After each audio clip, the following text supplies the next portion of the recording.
My name is Josephine Norris, and I'm 32 years old. At my son's 4th birthday, my mother stood in my backyard and screamed that I was keeping her grandson from her because she'd once been in prison.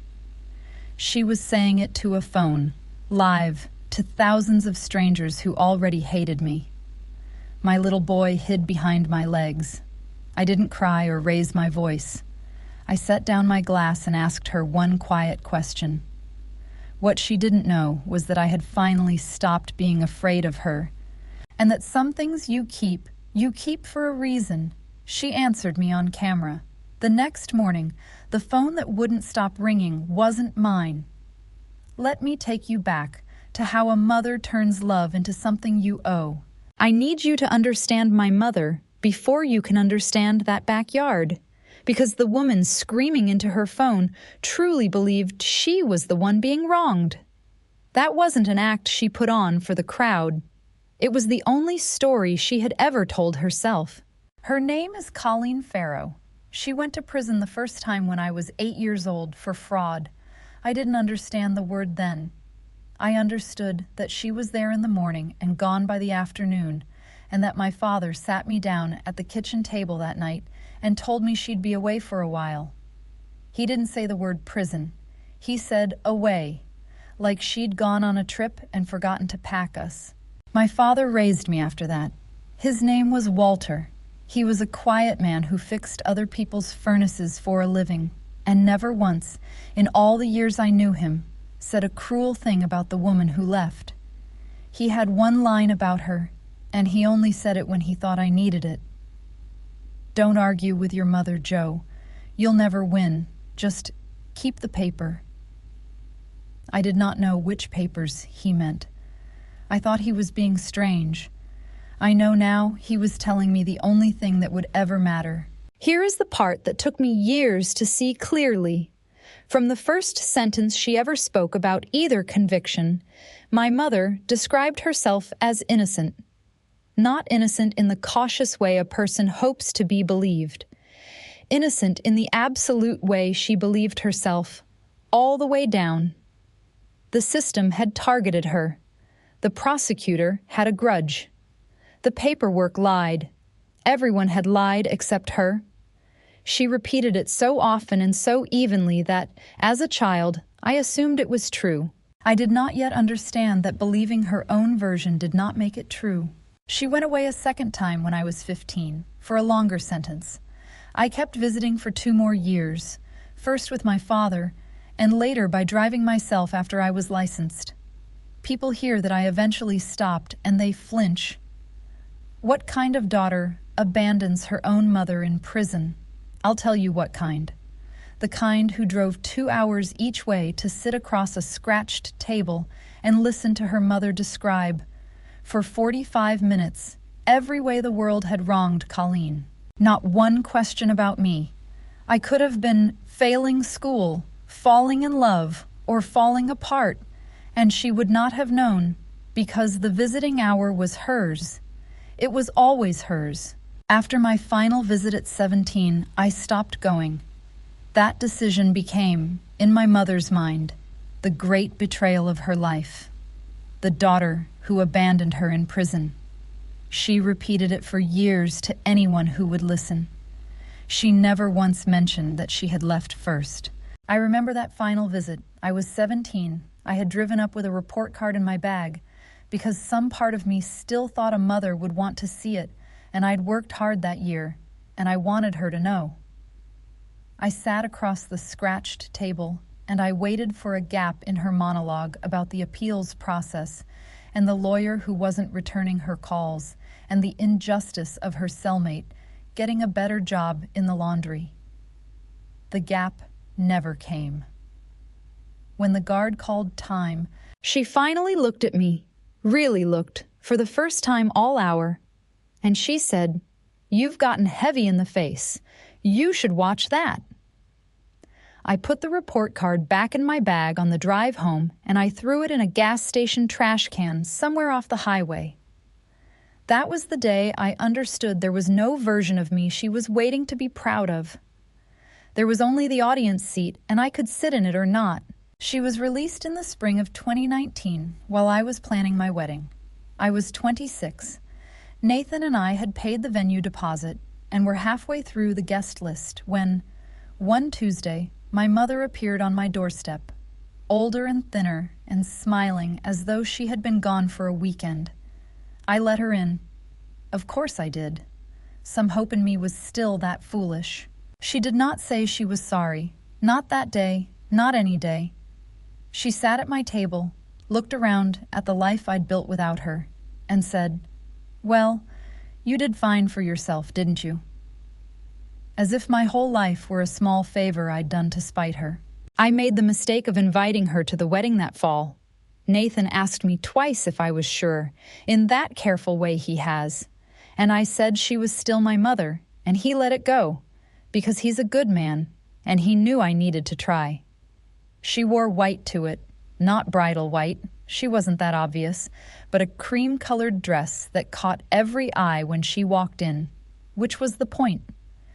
And during the toasts, before Nathan's brother could finish his, she stood up at her own table, uninvited, and tapped a fork against her glass until the room went quiet, and she gave a speech about her, about the hard road she'd walked to be there that day, about how proud she was that despite everything the world had thrown at her, she'd raised a daughter who could stand up here in a nice dress. People clapped. They didn't know. They thought they were watching a mother's love. I stood there in my wedding dress, and I clapped too, because what else do you do? And I filed it away with everything else. She turned my wedding into the latest chapter of the only story she ever told, and she did it so smoothly that half the room went home thinking she was lovely. A few days after the wedding, an envelope arrived in my mother's handwriting. Inside was a list several pages long, arranged in careful columns. She had reconstructed what she claimed to have spent on me since birth, some items specific, others plainly estimated, including diapers, a winter coat, and a bicycle I did not remember owning. Each entry had a date and price. At the bottom of the final page was one total, underlined twice. My mother had mailed me an invoice for my own childhood. I want to be honest about what that did to me, because it's the wound the whole story turns on. It wasn't the money, it was the arithmetic. To my mother, love was a ledger. Everything she'd ever given had a balance, and I was in the red, and she had finally sent the bill. I sat on my kitchen floor with those pages, and I understood for the first time that she did not see me as a daughter. She saw me as an account that had never paid what it owed. I put the ledger in a drawer. I didn't answer it. I thought silence would end it. It didn't end anything. It was only the beginning of what she wanted. A month after the wedding, my bank declined a small line of credit and told me my score had fallen by more than 100 points. I had never missed a payment. When I pulled the report, I found a $20,000 personal loan opened online in my name 6 months earlier, in April 2019. The application carried my Social Security number and a forged electronic signature. Colleen had used information a parent would know to borrow money as me. When I called her, she was not ashamed. She sounded almost cheerful. "Oh, that," she said. "I was going to tell you. I kept some of it, you understand, after everything I spent on you. But I gave you back a share." She had transferred $4,000 into my existing checking account without explanation. She called that portion a gift and seemed to expect gratitude, as though returning part of money borrowed in my name made the fraud generous. I stood in my kitchen with the phone against my ear and the light going gray outside, doing the math, not on the money, but on the person. $20,000 borrowed in my name. $4,000 returned like a tip. A ledger in my drawer still insisting that I owed her. I did not spend the transfer. I left it untouched so the bank could trace it. There was no bottom to her arithmetic. The damage was not abstract. A few weeks later, while the fraud review was underway, I stood at a hardware store counter with a cart full of things for the house Nathan and I hoped to buy. The card issuer had frozen one account after the identity theft alert, and I had locked the second myself. Both cards failed. The cashier was kind, which somehow made it worse. I left the cart and sat in my car without crying, because I had learned not to give my mother my tears even when she was absent. This was not one bad decision in a hard moment. She had taken my identity off the shelf and spent it, certain that objecting would make me ungrateful. Our mortgage pre-approval stalled while the disputed loan remained on my report. Every closed door seemed to carry her fingerprints. The following year, in 2020, my father died in his sleep from a heart attack. Theo was not yet part of our plans. The parent who would have loved the ordinary work of being a grandfather never met him. The parent who later fought hardest for the title cared more about the role than the child. Colleen was not invited to the funeral. She found the public notice and arrived anyway, wearing dark glasses and crying harder than anyone in the chapel for the man she had left decades earlier. At the reception, I overheard her telling one of my father's former co-workers what a difficult marriage it had been, how much she had sacrificed, and how unkind the years had been to her. Even at his funeral, she made the grief evidence of her own suffering. I stood near the coffee urn and understood that there was no room, event, or loss she could enter without pulling it into her story. My father had been dead only days, and she was already turning him into material. I returned home after cleaning out his small house with a shoebox from the back of his bedroom closet. My name was written on the lid in his blocky hand. I did not open it. I placed it in my own closet and let it remain there for years. I told myself grief made me unready. The truth was that I feared what a careful, silent man might have saved for his daughter, and what opening it might require me to admit about both parents. I disputed the entire loan as soon as I found it, including the $4,000 I had left untouched. The formal process continued through my father's death. I filed an identity theft report, sent the lender and credit bureaus copies of the forged application, and documented Colleen's admission that she had taken the money. She still called as though I owed the remaining balance, the way other mothers call about holidays. During hours on hold, I said what no one in my family had said plainly. She did this. It was not a misunderstanding. She used my identity on purpose. For the first time, I refused to pay a price she had written for me. I had no idea how far she would go to collect it another way. It's around then, in 2020, that Paige found the page. Paige Whitlock has been my friend since we were 19, and she is the kind of friend who notices things. One night, she texted me a screenshot and the words, "Is this your mom?" It was a social media page. The name across the top was Justice for Colleen. There was a photo of my mother looking soft and sorrowful, and under it, a story. Her story. The wrongful conviction. The system that had failed her. The years stolen from a good woman. And at the bottom, comments. Dozens of them then. From strangers. "You're so brave, Colleen. You deserved better. God sees the truth." She had begun building an audience out of the lie she'd been telling since I was 8. The page was still small, but people were already buying it. I told Paige it didn't matter. Let her have her little page. I had a fraudulent loan to fight, a mortgage application to repair, and a life to live. Paige said something I didn't appreciate at the time. She said, "Joe, people like your mom don't stop when they get an audience. They perform for it." And then, without me asking, she started saving the posts, everyone she could see. She kept screenshots, dates, captions, and links in a private folder. I thought it was a waste of her time. I want to move quickly through the next few years because they were slow years, and the slowness was the point. My mother didn't attack all at once. She wore me down the way water wears down stone. A comment here, a demand there, a comparison. A silence when I needed her, and a phone call when she needed something. Underneath all of it, the page grew month by month, follower by follower. It began with dozens in 2020, became thousands, and by 2025 was almost 40,000 strangers who knew my mother as a saint and knew me only as the daughter who had abandoned her.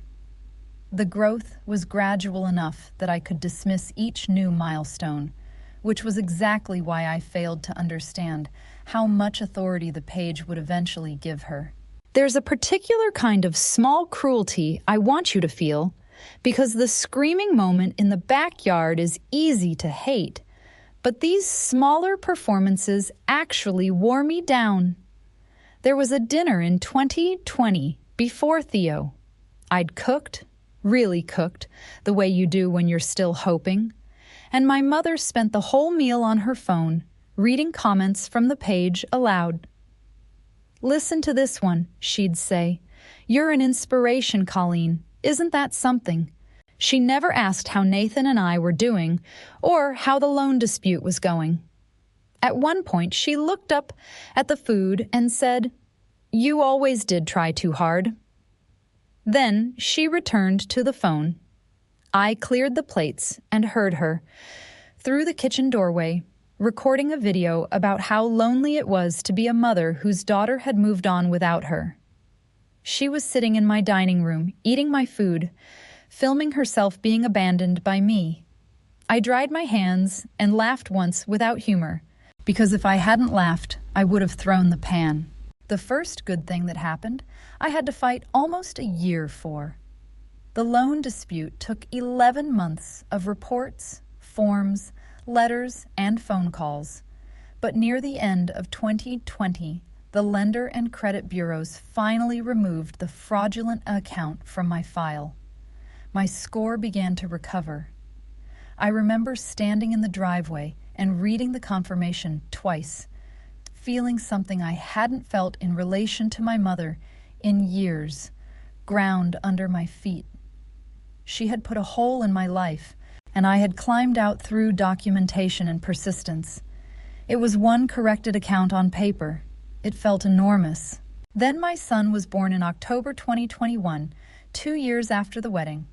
We named him Theodore and called him Theo, and he was to me the entire point of being alive. Within a week, my mother had turned him into content. She hadn't come to the hospital. She'd been busy. But a relative had forwarded her one of the family photos without asking me, and she posted it. My newborn son, hours old, appeared on Justice for Colleen under a caption about the grandmother the cruel system and her cruel daughter had nearly kept from this precious moment. Strangers cried in the comments over a baby they'd never meet on behalf of a woman who hadn't bothered to show up. I asked her to take it down. Calmly, the first time, she said I was being dramatic. I asked again, less calmly. She said, "He's my grandson too, Josephine. You don't own him." And then, because she could never resist the arithmetic, "After everything I've done for you, you can't give me this." I remember sitting in the hospital bed with my son asleep on my chest, scrolling through strangers weeping beneath his newborn face. One had written, "Praying that evil daughter lets you hold him soon." Theo's name was only hours old, and a woman 2 states away already hated me on my mother's behalf. Nathan wanted to call Colleen immediately. I put my hand on his arm. "Not tonight," I said. "Tonight is his." I turned the phone face down on the blanket and looked at my actual son instead of the image she was selling. I made a promise I did not yet know how to keep. He would never become a character in her show. I set my first boundary that held for a while. I told her she would receive no new photos and would have no contact with Theo unless she removed the post and respected our rules. Nathan wanted to do more. His instinct was to build a wall and put a lawyer on top of it. He said we should send something official. I said no. I believed that if we turned it into a formal fight, she would win by becoming its victim. So I went quiet and closed the door. It was a real boundary, but it was not yet secure, and she found the one threat that could make me reopen it. The message came at 2 a.m. I still remember it, but I won't repeat all of it. She wrote about not being able to go on and implied that she might harm herself, alone and unloved, because the daughter who had abandoned her was now keeping away her only grandchild. She wrote it the way she wrote everything, evenly and reasonably, as though she were only describing despair. I took the threat seriously and called her. Then I gave her what she wanted: limited supervised visits, with Nathan or me present every time. She was never alone with Theo, but the door I'd sworn to keep shut was open again. I agreed because the visits would be controlled, short and documented, and because I still believed supervision could contain a person whose real goal I had not yet understood. I hated myself for months. I want to be honest about that because many of you know the shame of being manipulated by someone who installed the buttons herself. I lay awake, asking whether I was the monster she said I was, whether a good daughter would have surrendered sooner, and whether protecting my son made me as cold as the comments claimed. I had treated a threat as real because the alternative was unthinkable. The wrongdoing was hers for using it as leverage, not mine for taking it seriously, but I could not see that yet. Paige is the one who found me in that hole. She came over one afternoon while Theo was napping, and I told her, ashamed, about the 2 a.m. message and how I'd reopened contact. I expected gentleness. Instead, she got quiet and said, "Joe." She threatened her own life to get access to a baby. Do you hear that back? She used the worst thing a person can say as a doorknob. She let it sit. Taking it seriously wasn't something you did wrong. Using it because she knew it worked on you was something she did on purpose. Then she showed me the folder she'd maintained since 2020. Screenshots, dates, captions, and links. I've been keeping this because someday you're going to need the whole shape of it, not just the piece hurting you today. I didn't read it all that afternoon. I wasn't ready. But for the first time, I stopped treating my own perception as proof that I was crazy. By late 2024, it was a lawyer who finally gave me back my mind. Her name was Vivian Marsh. I found her through a local legal aid clinic handling family cases for people without private counsel. I arrived, frightened, carrying a folder, and expecting her to tell me Colleen had rights I could not resist. Vivian was in her 50s, wore reading glasses on a chain, and listened without making me prove that I was reasonable. After years of being called unstable, that alone felt medicinal. I told her about the page, the supervised visits, the 2 a.m. message, and Colleen's threats to sue. Then I asked the question that had been strangling me. Can she force visitation? Can she take Theo from us? Vivian took off her glasses. In this state, on the facts you've described, the decision of 2 fit parents receives strong protection, she said. A grandparent would need far more than an online following or a claim that contact feels unfair. Nothing is guaranteed in court, but her threatened case would be very unlikely to succeed. She cannot simply demand access because she is his grandmother. I felt the floor return beneath me, as it had when the credit dispute ended. The threat I had treated as an approaching judgment was only a threat. But listen carefully, Vivian said. Do not argue on her page or defend yourself in her comments. Save every post, message, threat, date, and visit record. Keep contact supervised.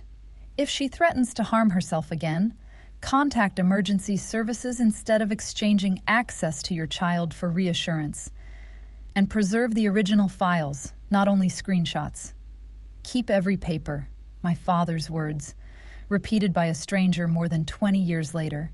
That night, I went home, took the shoebox from my closet, and opened it for the first time since finding it in 2020. Inside were certified copies of Colleen's public court records, the charging documents, plea agreement, and judgment from her fraud case. They did not resemble the wrongful conviction story she had sold online. Her name was there, along with the admitted conduct and sentence. Walter had requested the records from the courthouse years earlier and kept them where I would eventually find them. They did not prove every story Colleen had ever told was false. They proved that the central claim supporting justice for Colleen, that she had been convicted despite her innocence, contradicted the court record and her own plea. Beneath the records was a note in Walter's blocky handwriting. "You'll need this someday. I'm sorry I stayed quiet so long." I sat on the closet floor as I had once sat with the ledger, but this time the paper did not assign me a debt. It gave me a fact. Walter had not confronted Colleen while he was alive, and the note did not erase the years his silence left me inside her version of events. Still, he had preserved what he could and admitted that his silence had cost me. I placed the certified record with the ledger and the loan dispute file. I now had 3 kinds of evidence: what Colleen claimed I owed, what she had taken in my name, and what the court records said about the innocent story supporting her audience. I had no plan to publish any of it. I only knew that if the day came when she used that audience against my son, I would no longer be empty-handed. The storm arrived in September 2025, 1 month before Theo turned 4. My mother posted the worst thing she had ever posted. She used a photo taken during a supervised park visit while Nathan and I were present. I had allowed her to take a family picture, not to publish our son to 40,000 strangers. Beneath it, she claimed that her cruel daughter was cutting her out of her grandson's life for money, that I was unstable, and that she feared for the boy in my care. That post ended every remaining visit immediately. It went viral inside her world. That was enough. Followers found my public profile, sent direct messages, and filled the visible parts of my account with accusations based on a story they had never checked. "You should be ashamed. That poor woman. Someone should report you." My phone buzzed on the nightstand at 3 a.m. with the fury of strangers defending a woman they had never met against the daughter she had already taught them to hate. I locked down my accounts and saved the messages instead of answering them. Somewhere in that flood, sitting on my bathroom floor at 3 a.m, I finally understood what changed everything.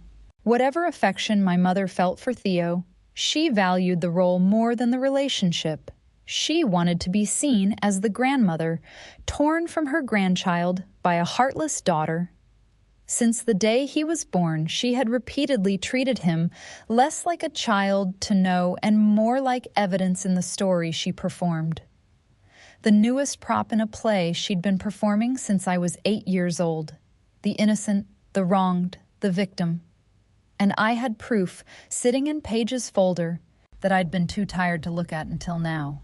I got off the bathroom floor and finally read Paige's archive in order. The pattern became clearer than any single post had allowed me to see. My mother had missed Theo's first birthday, claiming she was too sick to leave bed. Paige's folder showed a video posted that afternoon from her parked car, where she cried to her followers about being barred from the party.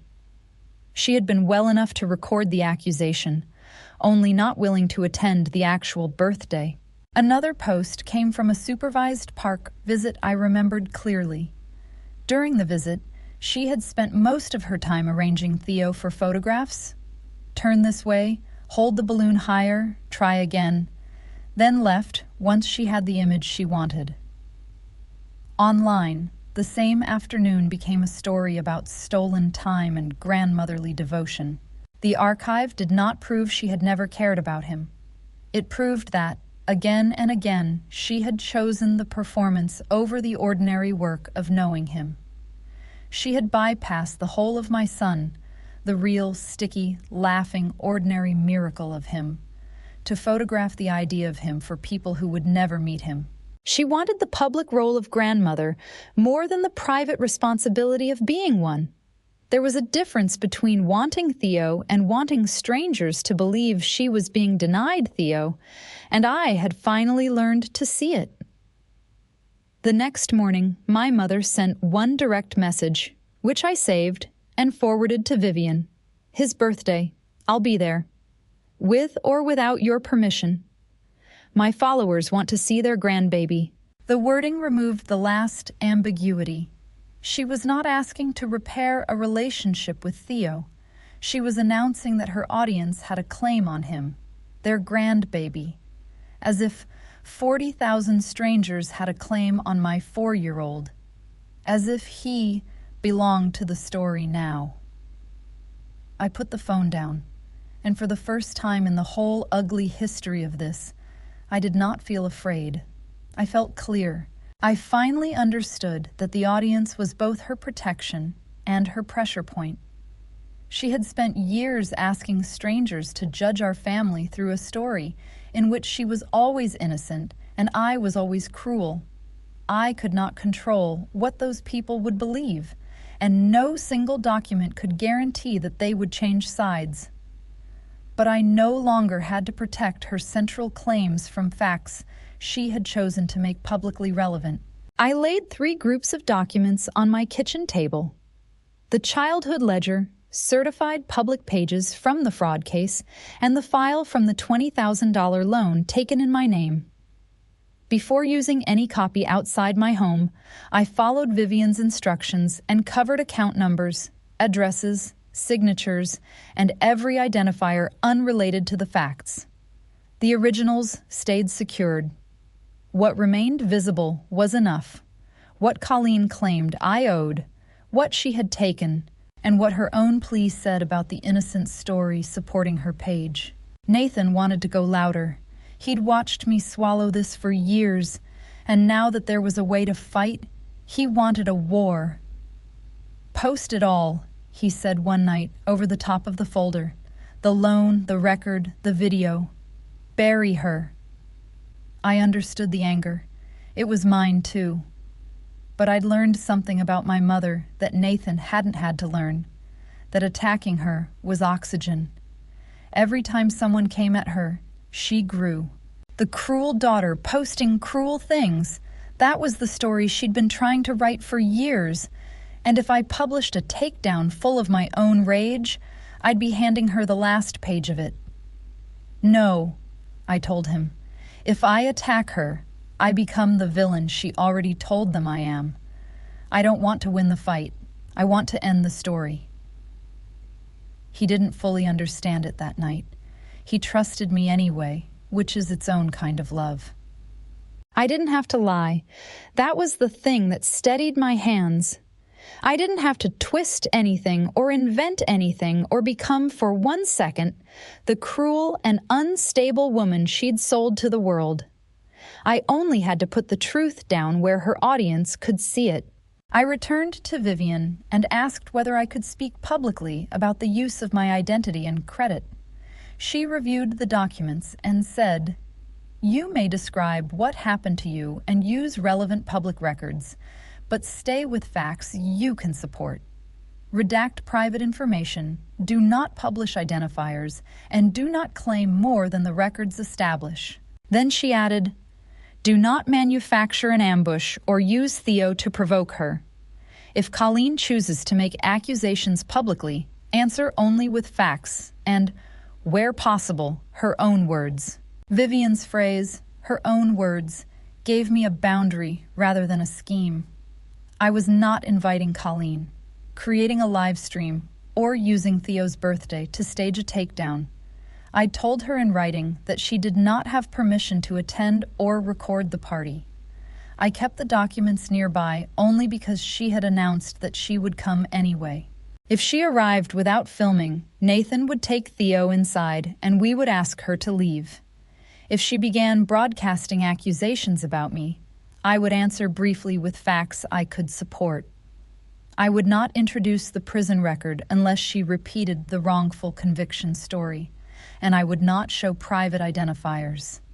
The confrontation would exist only because she chose to enter our property, point a camera at my child, and make the dispute public. That night, I prepared a draft statement in case her public accusations continued. It contained a short chronology and cropped, redacted excerpts from the ledger, loan file, and public plea record. I included no insults, private account information, or claims beyond what the documents established. Then I saved the draft without publishing it. Its purpose was not to attack her first. It was to ensure that panic would not write my response if I later needed one. It sat there, loaded, waiting for a morning I couldn't yet see the shape of. 2 days before the birthday, she made the demand public. She wrote that she wanted only one photograph with her grandson and asked, "Is a grandmother not even allowed that?" Hundreds of supportive comments followed. Some urged her to come regardless of my wishes. Others called me controlling. She referred vaguely to legal advice and to the effect the stress was having on her health, without identifying any lawyer or filing. The post created pressure, not a legal right. I didn't respond to a word of it. Vivian's voice was in my head, and my father's underneath it. "Don't argue on her turf. Keep the paper." I printed only the redacted copies and sealed them in a thin envelope. Paige agreed to attend as a witness and brought her archive, but not to provoke or broadcast anything. We told the 6 invited adults that Colleen was not a guest and asked them to keep the side gate closed. Nathan and I agreed on the safety plan twice. If she entered, raised her voice, or began recording, he would take Theo inside immediately and lock the door. I would ask Colleen to leave and respond only long enough to correct any accusation she chose to broadcast. And then I made the party small. That was its own quiet act of defiance. My mother would have wanted a production. I made cupcakes and hung a paper banner and invited 6 people who actually loved my son. Nothing for a camera, nothing to perform. Just a backyard and a boy who was turning 4. Paige came the night before to help me frost the cupcakes, and we didn't talk much about what was coming. At one point she stopped, spatula in hand, and said, "You know she might not show." I said I knew, "But you think she will." I said my mother had never once passed up a stage, especially one she had already announced to her followers. Paige nodded and went back to the cupcakes. Before she left, she squeezed my shoulder and said, "Whatever happens tomorrow, you already won the important part. He's happy. He's safe. He doesn't know any of this exists." And she was right, and it steadied me more than any plan. The night before, when everyone was asleep, I stood in my kitchen and I took out the little candle shaped like a 4, and I lit it once, alone, just to see it. The small flame in the dark. My son was turning 4, and he was safe, and he was mine, and tomorrow a woman was going to come try to take even that and make it about herself, and I was going to be standing in the yard when she did. I let the candle burn for a minute. Then I blew it out and put it back in the drawer next to the envelope. I picked up the envelope and I felt its thinness, 3 sheets of paper, and I thought about my father driving to a courthouse to request records he'd never use, saving them in a box for a daughter who wasn't ready. "Don't argue with your mother. Keep the paper." I had kept different pieces of paper for years, each one waiting for a truth I had not yet been ready to say aloud. Tomorrow, if Colleen chose to broadcast another lie, I would let the records answer it. She arrived in the middle of the afternoon, while Theo had cake on his chin and was laughing with Paige. One guest had opened the side gate to carry empty trays toward the driveway. Before he could close it, Colleen stepped past him with her phone already raised, and the live stream running. He told her she was not invited, but she continued into the yard while narrating to her followers. Nathan moved toward Theo before she had finished her first sentence. "I'm here," she said to the phone, her voice thick with a grief she'd rehearsed. "I'm at my grandson's birthday, and I don't even know if she'll let me see him." The yard went quiet. 6 people and a 4-year-old, frozen with paper plates in their hands. I saw Paige, near the fence, go very still and reach for her phone. Not to film for spite, but to witness the way I'd asked her to. I saw Nathan's jaw tighten, and I felt, strangely, the calm settle over me that I'd been afraid wouldn't come. I'd played this moment 100 times in my head, and in every version my heart was slamming. It wasn't. It was slow. Because I finally knew something my mother didn't, that she had walked into the one place her story couldn't survive. My mother turned the camera toward the party and raised her voice. "You won't let me see my grandson because I was in prison. You're punishing a grandmother for her past." Theo heard enough of the tone to move behind my legs and grip my jeans. Nathan was already beside us. He lifted Theo, told him they were going inside for more cake, and carried him out of the frame before Colleen could point the phone directly at his face. The door closed behind them. Then it was only Colleen, me, the invited adults who had witnessed her entrance, and the camera she had chosen to bring. My phone was already buzzing in my pocket. Her followers, watching live, flooding me in real time. I didn't take it out.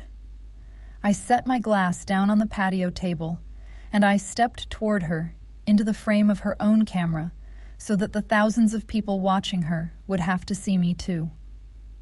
"No, Mom," I said quietly. "It was never about prison." I placed the sealed envelope on the table and removed 2 redacted pages, the childhood ledger and the personal loan record. "You sent me this list after my wedding," I said, indicating the ledger. "You priced what you claimed to have spent raising me and said I owed you." Then I laid down the loan page. "This is the $20,000 loan opened without my consent." I looked at her, rather than the camera, and asked the one question I had prepared. "Whose name is on it?" "You don't understand what I went through," she started, loud now, turning to the phone, turning to her crowd. "I had nothing. I had nothing when I got out, and my own daughter—" "Whose name is on it?" I said. Her face changed. "Yours," she snapped. "Your name. Because you owed me. I gave you everything, and when I had nothing, you walked away." She stopped only after the words were already live. She had not admitted every allegation or explained every document. She had admitted the central fact and motive. The loan carried my name because she believed motherhood entitled her to collect from me. The yard went silent. On the tilted screen, the comments no longer moved in one direction. Some people asked whether she had just admitted taking a loan in my name. Others defended her or accused me of staging the confrontation. Several simply stopped responding. Colleen felt the change before I fully understood it. She turned toward the camera and said, "You know me. She's twisting this." But the audience was no longer repeating one unanimous story. For the first time, she had to answer questions she had not written herself. For the first time, my mother reached for her audience and found that it was no longer moving as one obedient crowd. She raised her voice at the people questioning her and argued with the glowing screen. Every additional explanation created another contradiction she could not control. I let the silence sit for a moment. My father taught me that, without meaning to. Then I said the only thing I'd planned to say, and I said it quietly, because quiet was the whole point. It was never about the prison, Mom. It was always about you. I did not touch her phone. I stepped out of its frame and said, "That's enough. You are no longer welcome on this property. Leave now." Paige opened the side gate while another guest stood nearby. Colleen kept arguing into the live stream as she backed toward it, but no one engaged. She had chosen when to begin the broadcast. She would also be responsible for every second she refused to end it. I switched my phone to silent and left it in my pocket for the rest of the night. For the first time in a month, the noise no longer controlled where I looked. The next morning, the phone that wouldn't stop ringing was hers. I did not publish the draft. Colleen had supplied the central fact, in her own words, on her own live stream. By morning, clips were circulating beyond her page. Some followers withdrew their support, some defended her, and others asked questions about the loan and the childhood ledger. A few found the public plea record on their own. No stranger could pull up my private loan file, and I did not release it. What changed was not unanimous opinion. The single story in which Colleen was always innocent and I was always cruel could no longer hold without challenge. I felt no triumph. I want to be honest about that because I know the shape of this story makes you expect a cheer, and there wasn't one in me. I felt the way you feel when a long fever finally breaks, emptied, quiet, standing in a kitchen with the morning light coming in, and my son asleep upstairs, finally, actually safe. I had not destroyed my mother. I had simply stopped holding up the story that protected her. I'd taken my hands away, and it had fallen, because it had always been going to fall, because you cannot build a life on a lie and expect the lie to hold your weight forever. She came to the house a few days later without a camera. Nathan had taken Theo to Page's, and I did not invite Colleen inside. I spoke to her on the front step with the door open behind me. She did not apologize. Instead, the victim story changed targets. Now she was the woman her daughter had ruined, and the mother whose community had been taken from her. She cried real tears and said I had turned strangers against a sick, older woman after everything she had done for me. Near the end, she reached for the prison again. "You've never forgiven me for one mistake," she said. And that's where I stopped her, gently, because I'd finally learned the difference, and I needed her to hear it once, even if she'd never hold it. "It wasn't one mistake, Mom," I said. "A mistake is a moment. You made repeated choices. The ledger was a choice. The loan was a choice. Missing Theo's first birthday while filming yourself saying I had excluded you was a choice. Arriving at his next birthday with a live stream running was another. I cannot know what you would do if you could go back. I know what you chose when each opportunity to stop was in front of you." She switched tactics then, the way she always could, mid-breath. The anger became sorrow. "I'm your mother," she said, softer, reaching one hand toward me. "Whatever I've done wrong, I'm still your mother. Doesn't that count for anything?" And I felt the old pull of it, the gravity that had run my whole life, the little girl in me who still wanted to take that hand and be told she was good. I looked at it for a long moment. Then I thought about a report card in a gas station trash can, and an invoice for a childhood, and a video filmed in a parked car while a 1-year-old blew out his candles without her. I didn't take her hand. "Being my mother was never something the world did to you," I said. "It was something you kept choosing not to be." She started to argue. I didn't let her turn it into a fight, because a fight was still the one thing she could win by losing. I just said the last true thing I had. "He is not a part in your story," I said. "He's a person in his own, and I'm not going to hand him to you so you have someone new to be wronged by." I considered telling her about the shoebox, about Walter requesting the court record and apologizing in writing because he had not protected me with the truth while he was alive. His note was real, but it arrived late and did not erase the cost of his silence. I decided not to give Colleen that part of him or me. Some papers are preserved as evidence, others are kept because they belonged to the person who had to survive long enough to open them. I stepped back toward the open doorway, which meant the conversation was over. "Theo is not available to you," I said. "If contact is ever reconsidered, it will happen only after sustained change, professional guidance, and a decision Nathan and I make for his safety. It will not happen because you demand it." Then I closed the door and locked it. By November 2025, Paige told me that justice for Colleen was no longer publicly available. I did not ask whether Colleen deleted it, the platform removed it, or the remaining followers drifted away. Not checking became part of the boundary. Colleen may still tell a new audience that the world wronged her. I no longer need to enter that loop to correct every version. Here's what I do instead. This morning my son handed me a drawing he made, a real one in crayon, of what I think is our house, with a very large yellow sun over it, and I taped it to the refrigerator, where I'll see it 100 times a day. My mother photographed a drawing like that once for her page, and I don't think she ever actually looked at it. I look at this one. That's the difference between us, in one small square of paper on a fridge. I began therapy in November and started learning the difference between a boundary and a wall. I could remain closed to Colleen without closing myself to everyone else. Theo still asked once why Grandma had been yelling, and loud voices startled him for a while. We answered simply and kept him away from every adult version of the conflict. By December, he was again running into familiar rooms as though the floor belonged to him.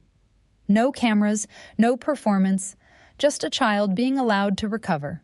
In late November 2025, I took the ledger out of the drawer one last time. That list of everything I was supposed to owe. I looked at the number at the bottom, the one she'd underlined twice, the price she'd put on being my mother. And under it, in my own hand, I wrote 3 words: paid in full. Then I closed the drawer. In early December 2025, we had a small do-over of his birthday, just the 3 of us, because the first one had a woman screaming through it. I took out the little candle shaped like a 4, and I lit it again, in the daylight this time. And my son leaned in with his whole face and blew it out, and laughed, and asked for more cake. And I sat there in my own kitchen, with the people who are actually mine, and I felt the thing my mother spent her whole life pretending to be robbed of, and never once tried to earn enough. My mother taught me how to put a price on everything. She just never learned that some things aren't for sale, and one of them was me. If you're out there tonight and someone in your family has spent years telling you what you owe them, I hope you know you're allowed to close the ledger. I'd love to hear from the ones of you who've learned to stop paying a debt that was never really yours. What did it finally take for you to set it down?